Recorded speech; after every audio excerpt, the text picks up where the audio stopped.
Hey there, Grumpy Old Fart here. I'm doing an Outlaw Trails role-playing game story. I'm calling this one The Liar's War. Before I get into this though, if you enjoy my content, it would really help me out if you could hit the like button, subscribe to my channel, share my content on all of your social media platforms, and post a comment or two. Remember, I welcome your comments, even if you disagree with me. And check me out over on Rumble for my political commentary and weekly current events. If you enjoy a good book, check out my author page on Amazon.com. My pen name is H.L. Anderson. You can find all of my books there, including the tabletop role-playing game, Outlaw Trails. I designed this game. I made it as simple as I possibly could so that even people just getting into tabletop role-playing can get this book, read it, and just within a couple hours be able to run the game. This is it's based on the Old West. It's like Dungeons and Dragons, but it's based in the Old West. There's no monsters, there's no magic. I'm trying to make it as realistic as possible so that new players can have a firm grasp of it. If you enjoy a good Western, this is the type of tabletop role-playing game for you, because that's what it is. It's role-playing in the Old West. You get to go on cattle drives, you chase down bank robbers, other outlaws. You can become an outlaw. Whatever you want to do in this game is good. It's extremely fun. As I said, it's simple to learn, easy to play. The combat system, I tried to make it as simple as possible so you stay in the moment. You're not doing convoluted mathematics to figure out if you hit or missed and how much damage they take and blah blah blah blah. I streamlined it to be as simple as possible. So this is and if you're a veteran of tabletop role playing, you can take this game and you can use it as a side game or something from your main campaign and just have fun. Hours of fun for you and your family because it's family friendly. Hours of fun for decades. I have played this game for decades and it's awesome. I just now got it published, so I've got a lot of videos of it on my channel. Go check those out. I hope you get it and I hope you enjoy it. All right. The Liar's War. Here we go. Years ago, I was running a game with my friends Earl, Kevin, Larry, and David. We'd been playing off and on for several months, and the group had the idea of becoming hired guns. I'd had them involved in a range war in Arizona, but they ran out of bad guys to fight, and they basically they got bored and headed to New Mexico. They reached Silver City and met a man in a saloon who mentioned that a local mine owner was having trouble with claim jumpers and squatters.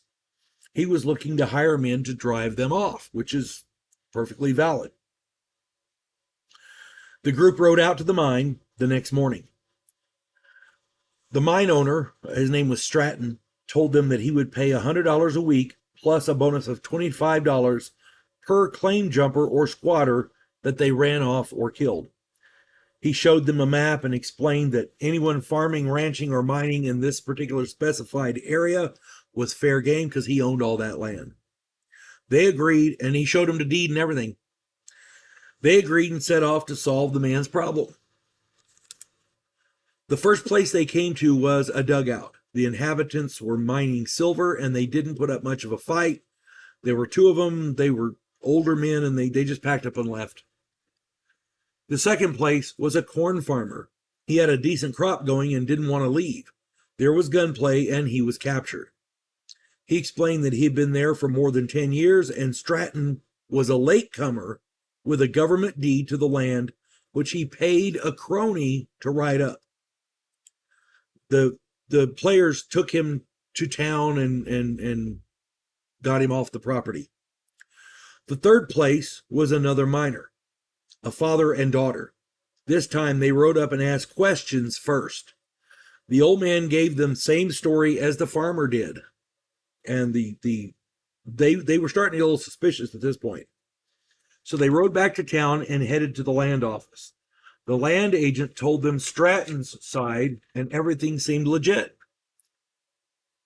Then they went to the local sheriff who parroted Stratton.